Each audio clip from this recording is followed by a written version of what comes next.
Channel को subscribe करें, बेल icon घंटे को दबाएं और वीडियो को लाइक जरूर करें। हाँ भैया प्रणाम। प्रणाम प्रणाम। कहो तनी अश्लीलता पे बहुत ज्यादा मतलब विवादित गाना आप खेसारी जी के चाहे पवन जी के चाहे बेटी बहन पे ही का मतलब कैसन का ये सब विरोधी चलता। का कहम जी रहुआ सबे तो मीडिया लाइन बानी अब बहुत एकर योगदान हुआ सबे के भोजपुरी में बा। आज हमनी के भोजपुरी में शेक्सपियर भिखारी ठाकुर कमलाकांत मिश्रा जी रही जवन की बहुत बड़ा रचयिता रही यहाँ के, लेकिन आज पवन जी खेसारी जी के बारे में हुआ तो हमनी के कुछ कह नहीं जा पावत, शर्म लागत हमनी के कहे का कहीं बोली रहुआ। अरे ठीक बा, कैसन है गाना खेसारी जी के बेटी पे गाना अश्लीलता इतना मतलब कैसन ही सब निकलता। 1 मिनट देखी खेसारी जी के गाना बेटी के प्रति जवन चलल एमे मेन डुबावे के राइटर के हाथ बा, मेन डुबावे के राइटर के हाथ बा। बहुत से मतलब राइटर के दी नया राइटर आ जाते हैं, नया सिंगर आ जाते हैं, मतलब लड़की के केहू के माई के केहू के कुछ वो हमें प्रश्न होता है व्यू के ऊपर गंदा गाना गाएंगे तो हमारा व्यू उठेगा तो हमारा पब्लिसिटी बनेगा, यही है। और एक नारी का असली आभूषण लज्जा होता है, नारी का कोई अंग भोजपुरी में बाकी नहीं है जिसका पर्दाफाश किया गया है। बहुत ज्यादा मतलब भैया जी बहुत ज्यादा मतलब अश्लीलता फैलता, भोजपुरी के शान खराब होता, मान देखिए खेसारी जी के ये बात था कि 6 महीना पर वहाँ के विकास होला। ठीक है, आज हम बहुत दुख व्यक्त करता कि खेसारी जी के भी लड़की हमनी के लड़की समाज में एगो बाड़ी दूगो नहीं, वो लड़की कुछ भी नहीं की। पवन जी के लड़की के साथ जो ये लोग बोलन पवन जी के लड़की नहीं क्यों कर भाई के लड़की बड़ी सा लड़की हुई, लेकिन इनका लोग के खेसारी जी होकर पवन जी होकर वो एगो कल्लू नाम के एगो गायक बा, वो जागो ग्राहक जागो लड़की लेके भागो तो हाँ, तो ये गाना गलत प्रभाव पड़ता ना गाँव समाज में, मतलब यूपी बिहार से होकर चाहे कहीं तक। 1 मिनट भाई जी, समाज में देखिए हमनी के जब पूर्वी रहे, दादरा रहे, कचरा रहे, निर्गुण रहे, पराती रहे, धारवा रहे, सोहर खिलौना बहुत सारा भोजपुरी में रहे, रस भरल गाना रहे। सुहागिन के एगो छुरी के तुलना कइल बा भोजपुरी के। आज कलाकार कोई नहीं से मानत, सब कोई एक दूसरे के कटाज। सबसे बड़ा है देखिए क्रोस पैदा करे वाला चैनल, जब चैनल वाला बाने अपन गवावत आरण स्टूडियो मालिक ये सरस्वती के देन सूर से संग्राम स्टूडियो बा भाई जी। वो स्टूडियो में इतना ना कचड़पन होता कि हमारे स्टूडियो हिट हो जाए, हमारी कंपनी हिट हो जाए। राइटर सोचता ना कि हम कलम अश्लील लिख के हम हिट कर दी, कलाकार के जुबान पर तो लगाने नहीं। सही पूछल चाहता। अरे वो तो ठीक बा, लेकिन 29 साल हो गई। नंद कुमार तिवारी जी बानी, अमित भाई बानी, उपेंद्र भैया राउत बानी, बहुत सारा भाई लागल बाने भोजपुरी में। अब कुछ पूछल चाहिए तो पूछी रहुआ।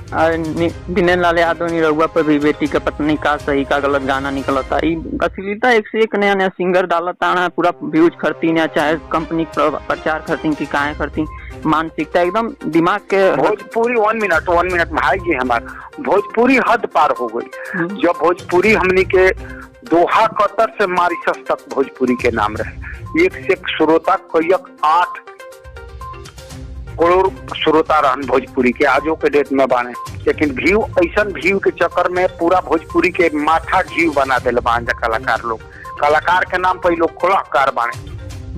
नीलकमल जो गाना गिलन एगो और नारी के असली आभूषण लज्जा होला, अक्षरा जी पर वो शब्द हमनी के कहे में शर्म लगता भोजपुरी में ना, लांछन लगत चल जाता भैया जी। अक्षरा पर नीलकमल, फिर खेसारी जी के बेटी पर पवन सिंह, तमाम ऐसा सिंगर नया आवता ने कि मतलब मिनट मान के चली कि डायमंड स्टार गुडू रंगीला रहे, तो बेहाया हो समझी कि ग्राह में डाल दे मुकर तो लग जाये, वैसा था।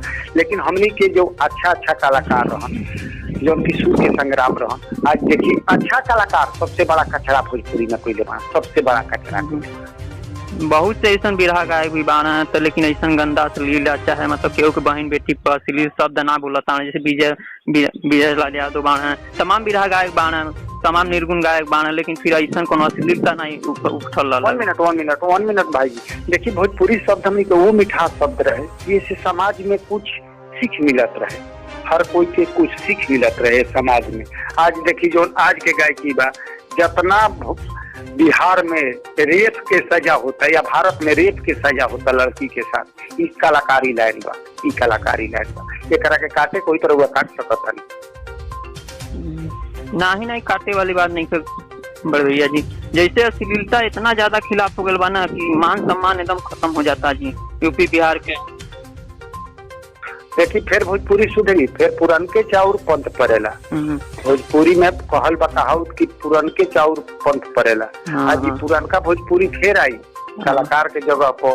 देखी ना कोचिंग करत रंजा, ना क्लास करत रंजा, 500 रुपया ट्रिक लागता, जवन अश्लील मुंह से आवता तो उन्हें गा के स्टूडियो में नेट पर छोड़ दिया। तो बोली कि समाज में वैसे न फैला हो, दारा छपरा विवाद हो जाता, कभी हमनी के हर कंपटीशन में कलाकार के विवाद हो जाता, माने लज्जा से हमनी के डूब गई। अरे सबसे बड़ी बात यहाँ से भैया जी कि सबसे मेन मुद्दा बा राइटर अगर गाना अपने सोच समझ के देता तो देखे के चाहिए ना कि हाँ कहाँ राइटर के मुद्दा जब ले ली रहुआ। देखिए पहले के गायकी रहे 7 मिनट के गाना होता रहे, 7.5 मिनट के शर्मा जी गाना गईले बनी, अब 3 मिनट के गाना होता। अब राइटर खुद कलाकारे कुछ बन जाता, अपना से हई चली तो हई मैटर चोरा के हौ मैटर एगो गईले बना तो 1000 वही पर निकाल देता व्यू के चक्कर में। आ शब्द आता ना काचल, आप जवन ना शब्द डाले के तो डाल के पूरा। सबसे बड़ा भोजपुरी में जबले अंतरराष्ट्रीय प्रियंका है, नारी के समान पूरा गिरा दिलस। पूछी के कौन गाना गईले भी हम बता देते। अरे वो तो ठीक है, गाना से आप बताइए, एक से एक गाना उन्होंने निकली, कौनो ऐसा सिंगर ना बाकी बाने जा कि मतलब भोजपुरी गाना ना निकला। सबके सिंगर बाकी बाने, 3 सिंगर बाने, अभी 3 सिंगर बाने बाकी रहो। आप बताओ तनी स्टार के लेवल 3 वो सिंगर के पास बा। पूछी कौन कौन कलाकार। हाँ बताएं कौन कौन कलाकार बना। मैथिली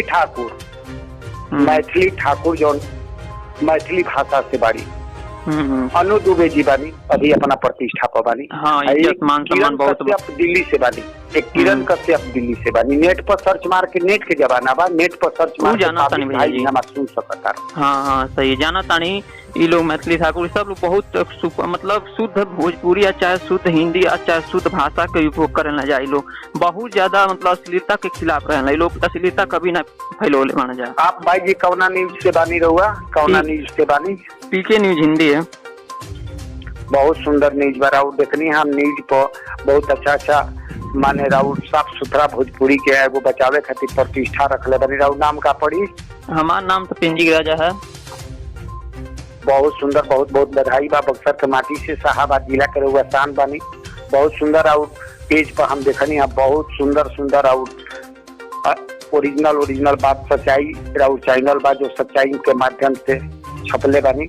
बढ़िया आपके आशीर्वाद से बहुत अच्छा लगल है कि मतलब इतना प्यार दुलार और स्नेह दियली है कि बड़ भाइयों के, और इतना अच्छा जानकारी दियली है। एक खातिर धन्यवाद, शुक्रिया। चलिए बहुत बहुत धन्यवाद भाई के प्रेम। बहुत जय भोजपुरी। ठीक है भैया, ठीक है रखी तो भैया। जय भाई।